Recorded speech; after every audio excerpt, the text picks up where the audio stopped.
Oke guys, jadi di video kali ini gua mau unboxing ya. Ini barang gue baru banget ambil.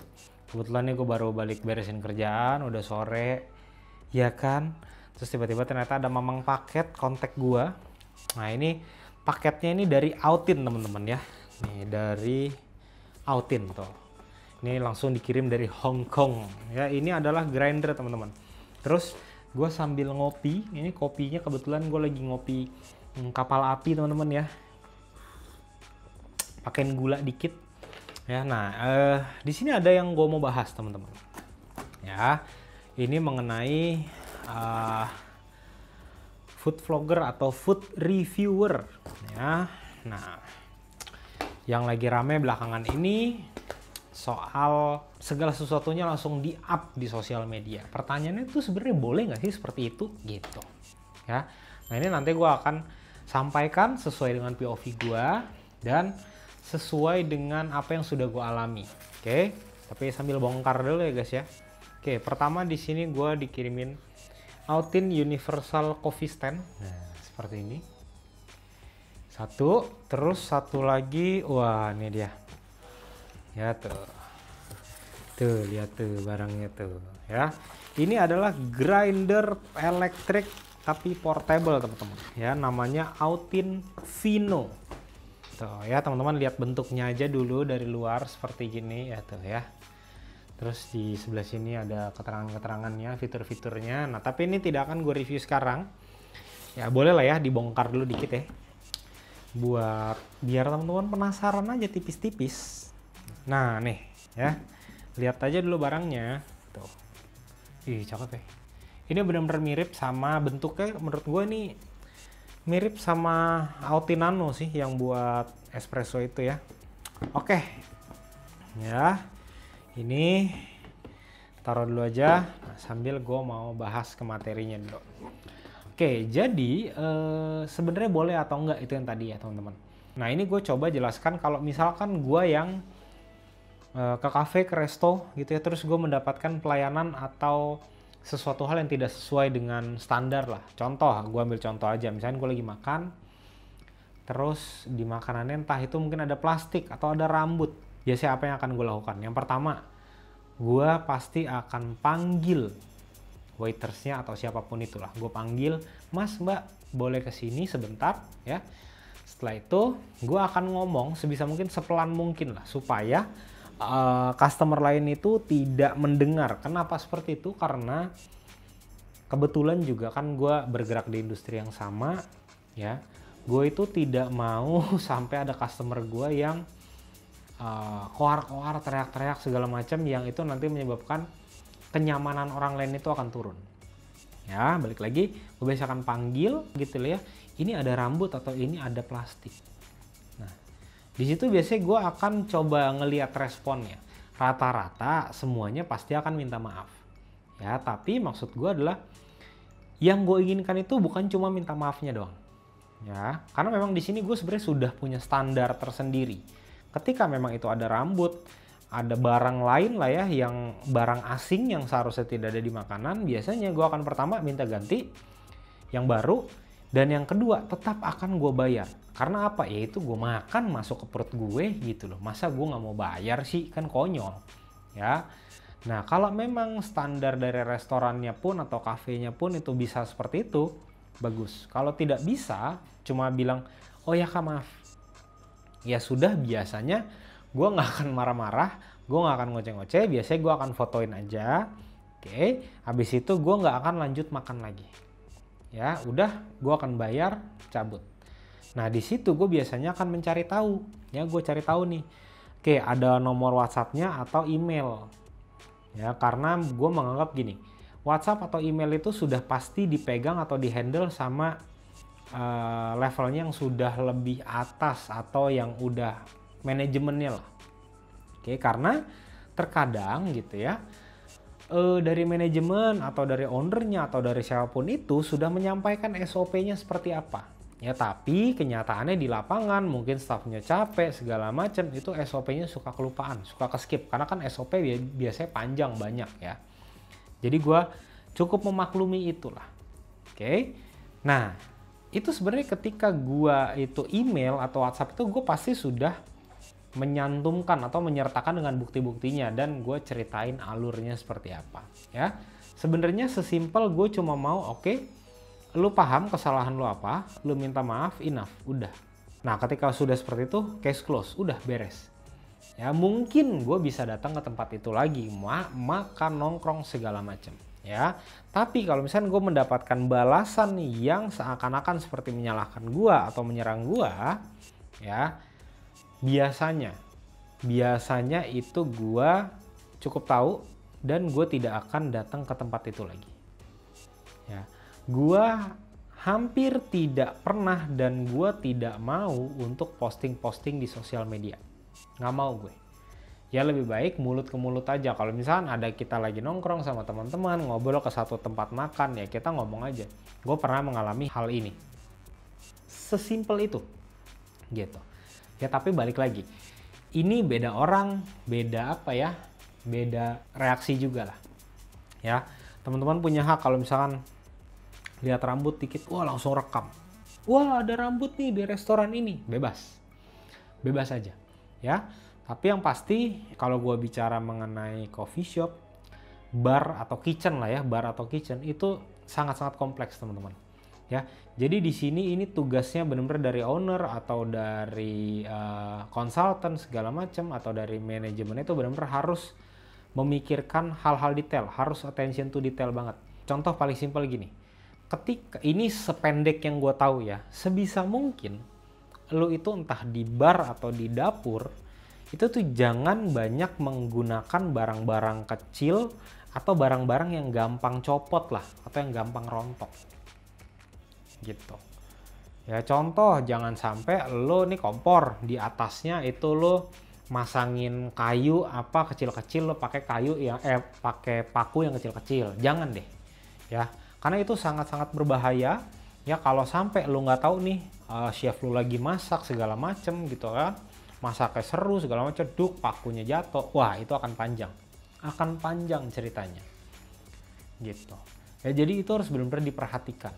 Jadi untuk apa? Untuk meminimalisir ya kejadian-kejadian seperti yang tadi gitu. Jangan sampai nanti mungkin ada paku ya, mungkin tiba-tiba ada ban dalam di dalam nasi goreng gitu kan, seperti itulah ya. Nah tapi buat orang-orang yang seperti CB ini ya, yang lagi kena tuntut 5 miliar, jangan lupa nih ya, nanti kalau udah bayar bikin video spill bill gitu, jangan lupa tuh ya, itu penting dikontenin juga ya. Nah buat orang-orang yang seperti CB atau kemarin itu gue sempat lihat di postingannya bosnya Sekutu ya, kalau tidak salah Sekutu deh ya, itu ada customer yang komplain ngasih bintang 1 di Google Review ya. Itu gue sangat heran. Yang lu cari itu apa sih? Ya, terus ada lagi kalau nggak salah kemarin mungkin beberapa bulan lalu ya, ada yang komplain itu sepertinya orang ini nih masukin sendiri entah paku atau apa gitu di ke dalam makanannya. Lalu komplain, terus minta ganti rugi satu orang berapa juta atau berapa ratus ribu deh. Nah, ini gue heran nih. Sama tipe-tipe spesies seperti Anda, apakah DNA Anda itu kalau dicocokkan itu sama gitu ya, kayak haus validasi dan haus akan konten dan sifatnya seperti pecundang. Itu gue heran sih, kenapa sih nggak ketika memang lu di saat itu, misalkan contoh, gue ambil contoh yang Sekutu, katanya kopinya Abder ekstrak gitu ya, kenapa nggak lu langsung ke barnya, ke baristanya, lu langsung komplain? Kenapa lu mesti nunggu pulang ngoceh panjang lebar speech pakai bahasa Inggris? Lu biar apa gitu. Gemes sekali gua. Biar apa sih? Hah? Bocah culun. Biar apa? Gitu loh. Biar dikata keren. Nanti lu kalau ditandain sama orang, sama para yang punya kopi shop, lu ngopinya di halaman rumah sendiri nanti.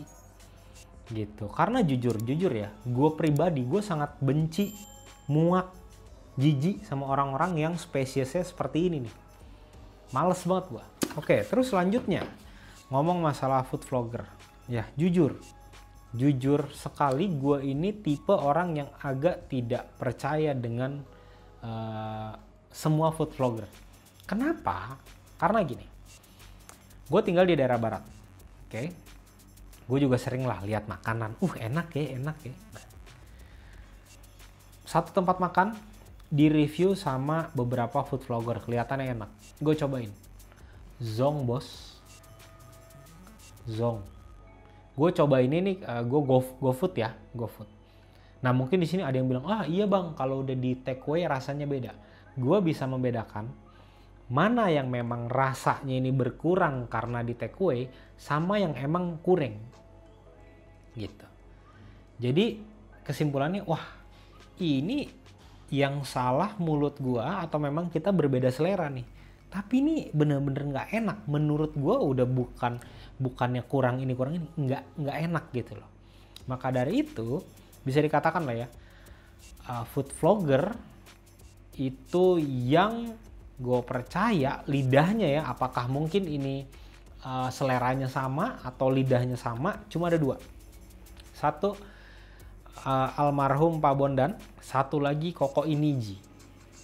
Ya, ini kedua orang ini, beliau ini ketika mereview satu tempat makan atau apapun itulah ya, gue cobain, itu enak, itu beneran enak teman-teman. Ya, ini gue bukan lebay, teman-teman ya, karena memang kenyataannya seperti itu. Lalu yang berikutnya, gue pernah kalau nggak salah dulu ya, Pak Bondan ini sempat banyak yang rame katanya, semua yang direview Pak Bondan ini enak-enak ya.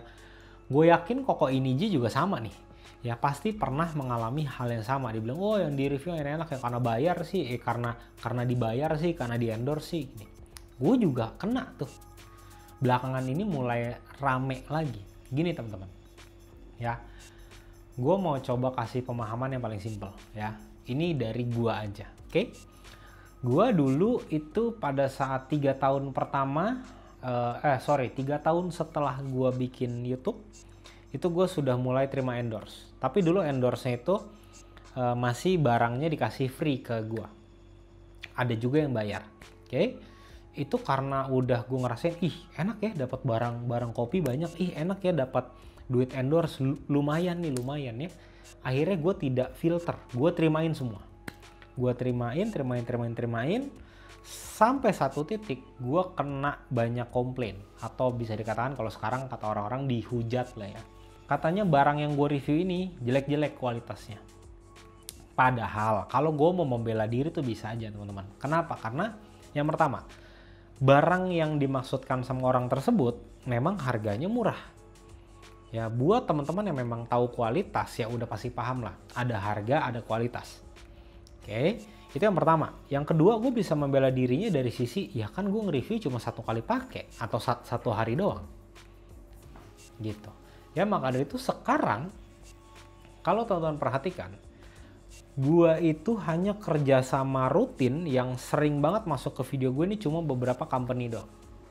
Ya gue sebutkan. Yang pertama The Biji Kopi, itu yang paling sering lah. Terus yang kedua ini Ubru. Terus yang ketiga ada Altim.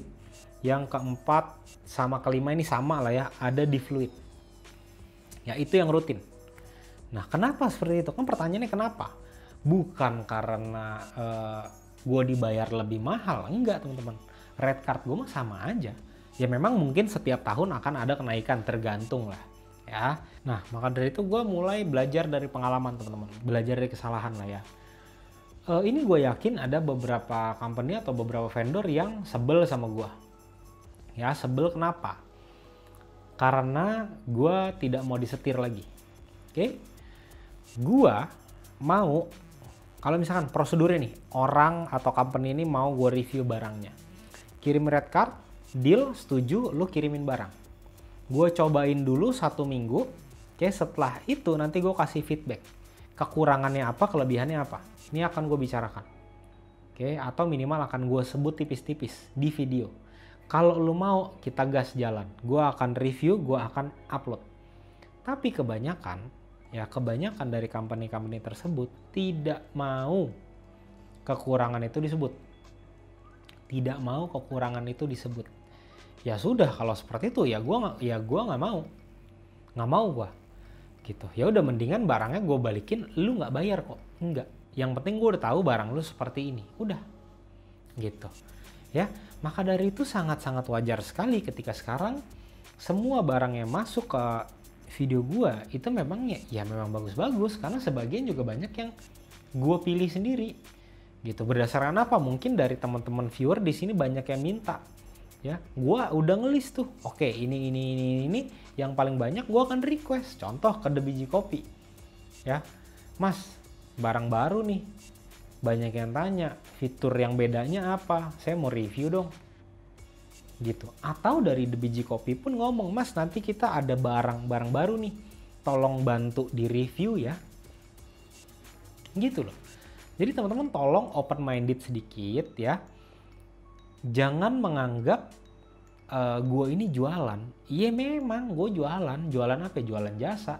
Dan memang kalau memang review gue ini apa ya, banyak merugikan viewer, banyak merugikan vendor, nggak akan ada vendor mau sih, gitu loh. Di sini gue bukan mau nyombong gue red card, enggak teman-teman. Ya jadi setidaknya biar teman-teman matanya kebuka bahwa apa yang gue review itu memang ya seperti kenyataan gitu loh. Makanya teman-teman lihat kadang latte art gue kayak ampas. Itu karena ya udah sekali ya apa adanya aja, lebih ke arah sana gitu. Gue nggak mau wah gagal ulang, nggak mau gue. Lebih ke arah sana gitu loh. Ya jadi teman-teman di sini coba lebih open minded lah.